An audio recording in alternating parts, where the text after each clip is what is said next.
Since its introduction in 2005, Citroën sold more than 760,000 examples of its original C1 city car.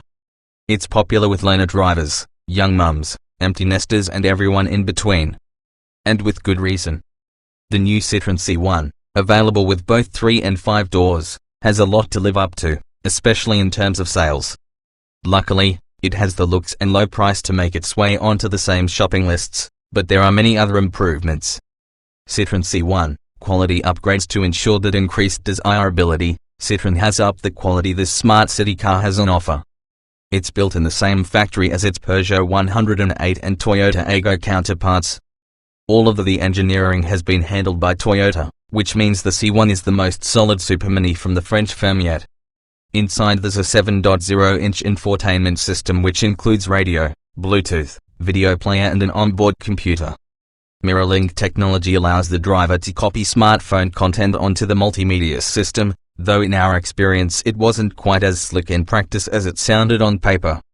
You'll also notice keyless entry, hill start assist, climate control, heated seats, reversing camera and memory settings for the front seats on the standard and optional kit lists. Citroën C1, petrol engines only. Buyers of the C1 are limited to a pair of petrol engines to choose from. Both have 3 cylinders and are either 1.0 or 1.2 liters in size. The former develops 70 horsepower, but since the C1 weighs less than 1,000 kilograms it still manages to feel sprightly enough around town, despite the 13-second 0 to 62 miles per hour time. Those on a quest for speed would do well to look elsewhere. The 1.2-liter VTEC engine develops 84 horsepower and can complete the 0 to 62 miles per hour sprint in 10.9 seconds. Like its smaller brother, it does its best work before 30 miles per hour, though. Either way, both engines are vocal, with a distinct 3-cylinder thrum that never truly disappears, even at cruise. To take your mind off it, both will slip under 100 grams/km of CO2 emissions, and the smaller engine promises up to 74.3 miles per gallon. The larger 1.2-liter VTEC delivers more than 65 miles per gallon in official fuel consumption tests. That means both are cheap to run, thanks to low fuel bills and rates.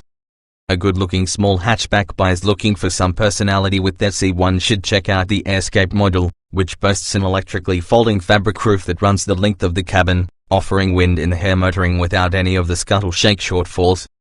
Otherwise the C1 is available in 3 trims: touch, feel and flare, with the 800 by 716 fabric roof Escape option offered on feel or flare only. There are 8 exterior colors to choose from, along with the option for that Escape roof to be either black, grey or red to contrast or match the bodywork. Inside the dashboard, air vent trim, gear lever base and door panel trims can be specified in brighter colors to live up the cabin. Small, but with added practicality, designed very much with cities in mind, the new C1 is lower and narrower than before, aimed at helping maneuverability in tighter spaces, and features low rolling resistance tires to reduce fuel consumption. Electric power steering means the wheel is light but direct, while hill start assist works on any slopes steeper than 3%. It'll hold 4 people too, even if the rear bench is best suited for children rather than adults, while boot space with the seats in place totals 196 liters and 780 liters with the rear bench folded. The verdict: small, good-looking and cheap to run, the Citroën C1 is deservedly popular. Particular plus points are the excellent 1.2-liter VTEC engine, its tight turning circle and relatively comfortable ride. Although it's been around a while, it's still up there with the best-in-class Volkswagen Up, although its residuals and image aren't as strong as its German-badged rival. A good budget buy, but shop around for a great deal. Read on in the Citroën C1 full review to find out if it's got what it takes to best its rivals in the city car sector. You have to be in the mood to get the best Citroën C1 performance, as both 3-cylinder petrol engines crave high revs if you're hoping to make any form of meaningful progress. In fact, regardless of whether you opt for the 1.0 or 1.2-liter triple, you'll need to be close to 6,000 revolutions per minute for peak power and torque, though the larger example is marginally more willing lower down. Wind up the smaller engine to the max and you'll scrabble, noisily, from 0 to 62 miles per hour in 13 seconds, and if you've got a long enough stretch of road then 96 miles per hour is theoretically possible.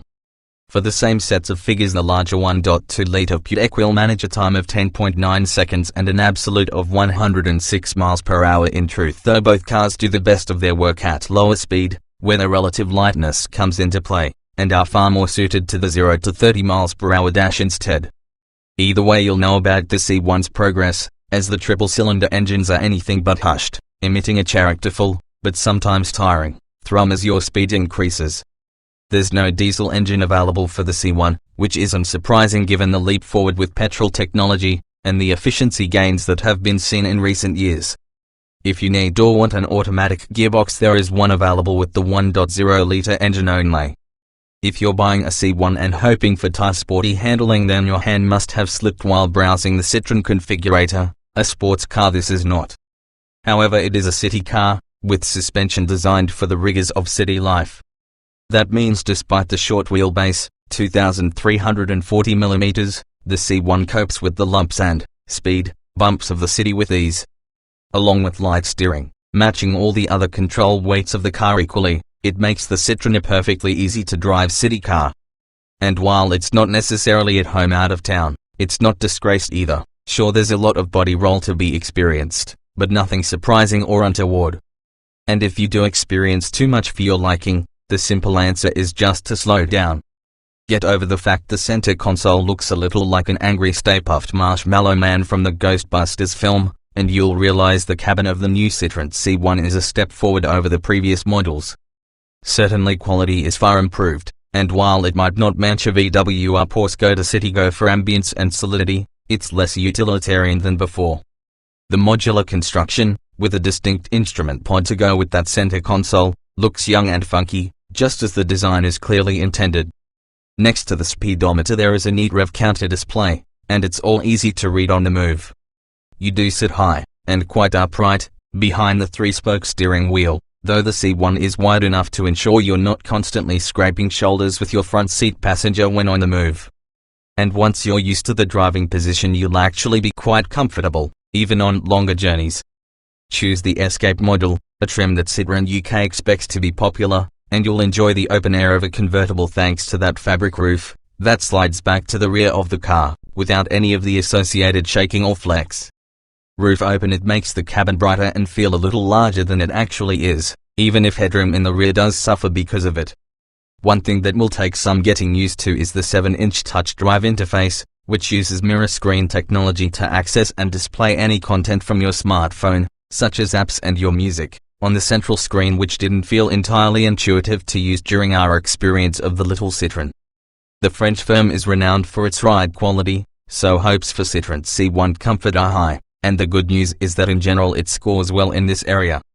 Around town, at low speeds especially, the soft suspension means it soaks up lumps and bumps without bother, and the C1 is relaxing and easy to drive around urban environments.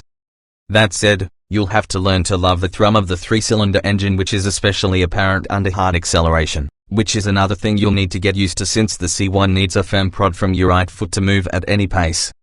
The front seats are comfortable too, though they do sit quite high and the steering wheel only adjusts for angle, so slotting yourself into your perfect driving position isn't all that easy. There's only room for 2 in the back though, and taller adults will find traveling back there a pain in the neck, literally. Like the C4 Cactus, DS4 and the previous C1, the rear windows only pop outwards on hinges, rather than wind down, but the optional Escape fabric roof should provide enough fresh air even for those in the rear. However, while it may struggle to match current class leaders like the VW Up, it is still an improvement over the previous model in terms of comfort. There are 3 trim levels available for the Citroen C1, Touch, Feel or Flare, while the optional Escape fabric roof is only available on the latter pair. Standard Citroen C1 equipment. Buy the most basic Citroen C1 and you'll need to expect a basic specification, since the Touch model does without the excellent 7-inch touchscreen or even air conditioning. What it does include is Hill Start Assist, which holds the car in position on slopes as you move off from a standstill, 6 airbags, LED daylight running lamps, rear ISOFIX points, remote central locking, front electric windows and a 2-speaker stereo with USB and MP3 capability.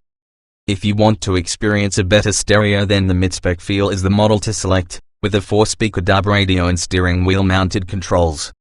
The 14-inch steel wheels of the Touch model are replaced with 15-inch models with different covers, while the rear bench can now be split 50 hours 50 minutes when folded down.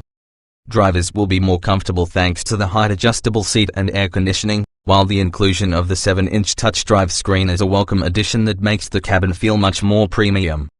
That includes the mirror screen function, which enables smartphone owners to sync some of their phone's display and content with the touch screen, including sat-nav functions. To use it, you'll need to download an app called App in Car, which is compatible with both Apple and Android-based phones. The final trim in the lineup is the Flare model, which adds 15-inch alloy wheels, tinted rear windows and a chrome window surround to the exterior of the C1. While the rear windows are still of the pop-out variety, the wing mirrors are heated and electrically adjustable, and there's a rev counter just behind the leather steering wheel. You'll be sure to keep on the right side of the law with the speed limiter and the correct side of the fence thanks to the reversing camera. Airscape specification models are only available on the top two trims. While the Touch gets the 1.0-litre 69 bhp engine, the Feel adds the option of the PureTech 1.2, and the Flare can be specified with the 1.0-litre with stop-start, the standard 1.2-litre and the ETG automatic, a robotized manual gearbox. At launch there is a limited edition Airscape Feel Edition model which gets stripy body pillars, bright red interior trim and alloy wheels. Optional Citroen C1 accessories. There are a number of option packs for the Citroen C1, including the Serenity Pack, £250, which adds a speed limiter and reversing camera, Automatic Pack, £300, including auto air conditioning, headlights and heated electrically adjustable door mirrors. The Automatic Pack Plus, £570, adds keyless entry to that list, while a range of color packs changes exterior and interior trim details for brighter, more personalized choices. Rear head restraints are just £50, while the rev counter is £40, the space saver rear wheel £70 and the reversing camera just £150. Currently Euro NCAP still hasn't got its hands on one, but we'd expect Citroen C1 safety to be better than the previous model, which notched up 3 stars back in 2012.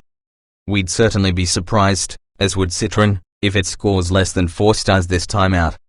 There are 6 airbags fitted to all C1s as standard, comprising a front, side and head system, while the front seatbelts come with pyrotechnic pretensioners to tighten the belt at the moment of impact. And should you forget to put your belt on, the C1 will alert you to this via a warning buzzer.